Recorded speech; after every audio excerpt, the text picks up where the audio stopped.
14 अप्रैल 1912 की बात बता रहा हूँ जो सुनकर आपके रोंगटे भी खड़े हो जाएंगे। समुद्र बिल्कुल शांत था। आसमान में तारे ऐसे चमक रहे थे जैसे जन्नत उतर आया हो। और उस काले ठंडे पानी के बीच दुनिया के सबसे बड़ा और सबसे सुरक्षित जहाज आरएमएस टाइटेनिक लोगों के लेकर अपने मंजिल के ओर चल दिया था। लोग कहते थे इसे भगवान भी नहीं डुबा सकता। यहीं से उनका उल्टा गिनती शुरू हुआ। लेकिन उस रात समुद्र ने इंसान की घमंड तोड़ दिया।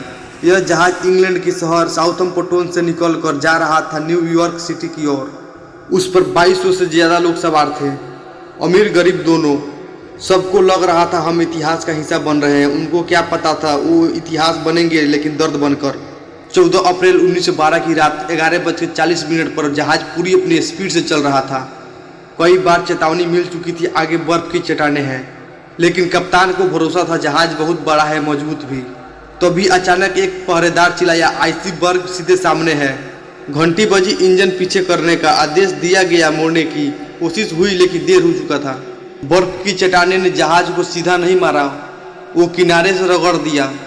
लेकिन उस रगड़ ने जहाज के नीचे 6 हिस्सों को फाड़ दिया। पानी अंदर घुसने लगा। टाइटेनिक को ऐसे बनाया गया था कि अगर 4 हिस्सा भी पानी से भर जाए तभी तैर सकता था। लेकिन यहाँ 6 हिस्सा टूट चुका था, लेकिन अब डूबना तय था। शुरुआत में किसी को यकीन नहीं हुआ कि जहाज तुरंत डूबने वाला है। संगीत बज रहा था, लोग चाय पी रहे थे। फिर धीरे धीरे अफरा तफरी होने लगा कि जहाज डूब रहा है। उस टाइम लाइफ बोट कम थी जहाज पे। 2200 लोगों में से सिर्फ 1100 लोग बैठ सकते थे उस पर। पहले महिलाएं और बच्चों को निकाला गया। कुछ लोग शांत थे, कुछ लोग रो रहे थे और कुछ लोग प्रार्थना भी कर रहे थे। जब जहाज का आगे वाला हिस्सा पानी में डूब रहा था तब भी बैंड बजता रहा। आखिरी धुन बजते रहे जब तक पानी उनके पैरों तक नहीं आ गया। यह सिर्फ एक हादसा नहीं था, यह इंसानियत की परीक्षा थी। रात 2:20 में टाइटेनिक 2 हिस्सों में टूट गया। आगे का हिस्सा पहले डूबा, पीछे का हिस्सा कुछ देर खड़ा रहा। फिर कुछ देर बाद वो भी अंधेरे पानी में समा गया। 1500 से ज़्यादा लोग बर्फ जैसी ठंडी पानी में गिर गए।